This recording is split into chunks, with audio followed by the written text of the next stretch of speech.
It was the show that briefly captivated the entire country. Welcome to WMUK, and today we'll be counting down our picks for the top 10 most shocking moments from Bodyguard. Before we begin, we publish new content every day, so be sure to subscribe to our channel and ring the bell to get notified about our latest videos. For this list, we're looking at the moments that shocked and surprised us the most. With twists and turns around every corner, Bodyguard kept audiences on the edge of their seats. Warning though, this video contains spoilers and some mature content. Number 10, the van explodes. Happening early on in the series, this was just the beginning. After armed police stop a terrorist van from crashing into a school, a bomb goes off in that van, killing most of the police involved.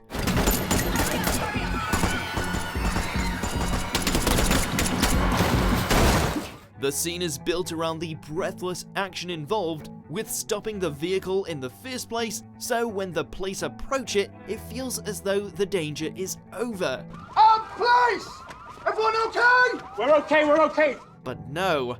Showing the faces of the officers right before their deaths, this moment set a precedent for the rest of the series, that no one was safe and anyone could die.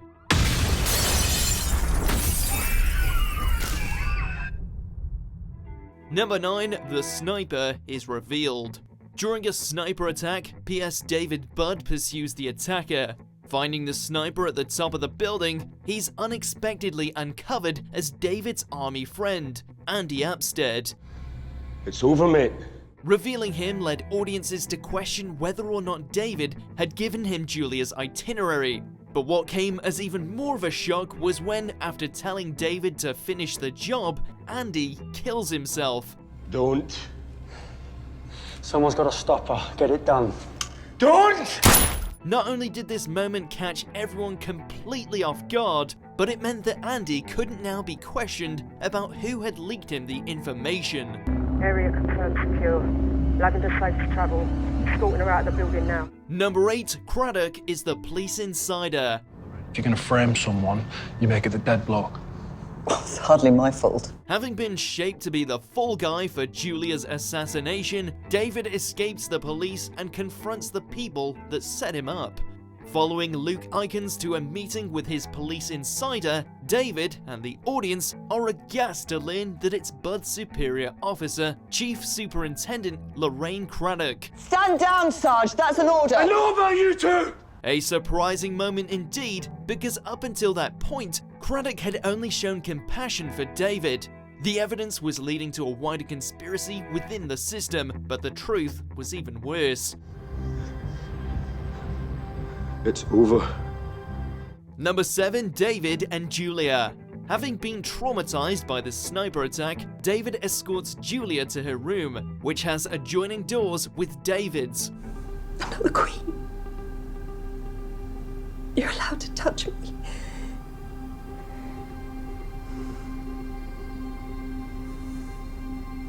One thing leads to another, and the two meet in the middle to have sex. Up until this point, the pair had seemed professional work associates only, with no real hints of an attraction towards each other. Clearly though, there's a spark between them.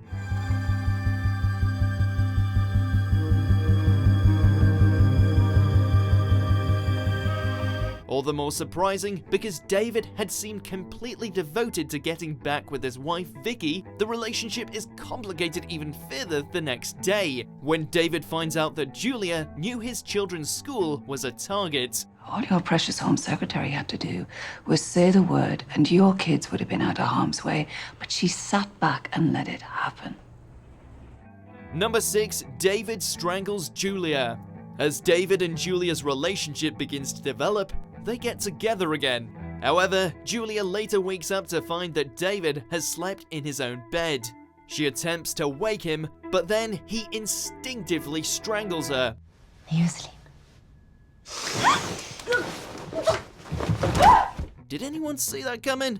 David quickly snaps out of it, but Julia runs to her room and locks the door, obviously and understandably troubled.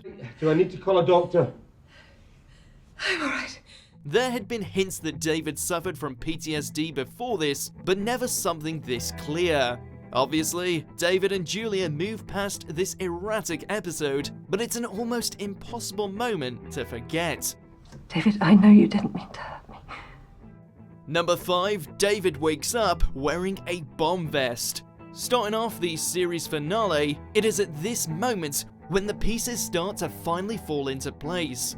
As David wakes and calls the police, it becomes clear that the Force think that he is a part of the terrorist plot.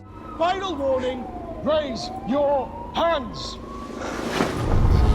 Shit. Pull back!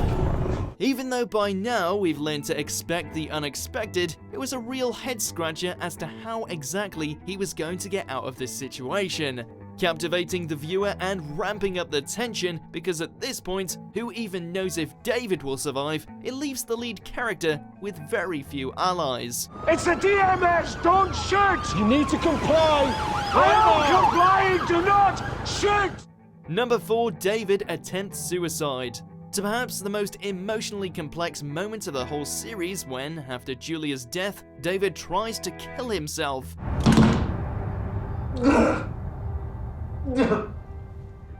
When he pulls the trigger, it truly seems like he really has died. Cutting away quickly and leaving his fate ambiguous, it could have sparked a complete change in direction for a show which has already proven that it was prepared to kill off main characters.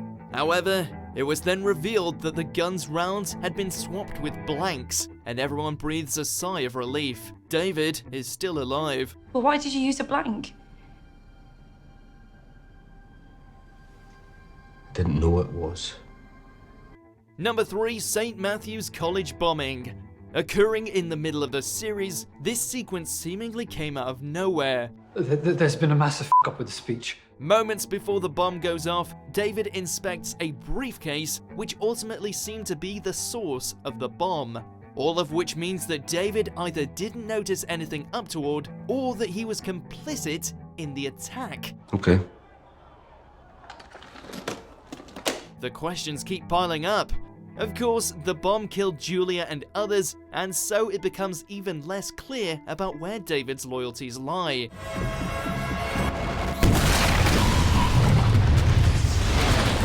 We eventually find out that the bomb was actually placed in the stage, but not before our suspicions are sent into overdrive.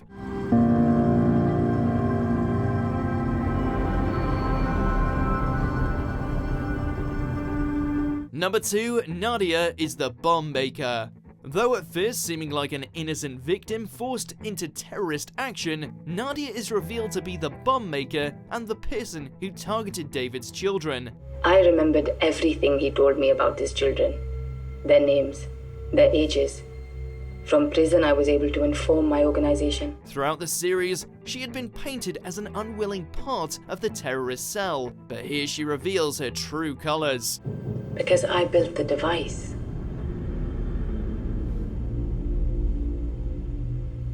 I built all the bombs. Nadia professing that she not only made the bombs, but also misled David and the police officers, signaled a complete turnaround in everything we thought we knew. You all saw me as a poor, oppressed Muslim woman. I am an engineer. I am a jihadi. And coming in the final episode, it becomes part of an incredible finale. It wasn't just you, mate. So desperate to We all believe fell what for you it. want to. Number 1, sniper attack at Thornton Circus. This is arguably the scene that brought Bodyguard into the spotlight. Happening near the end of episode 2, it's another action-packed sequence that unfolds within seconds. David, let's try.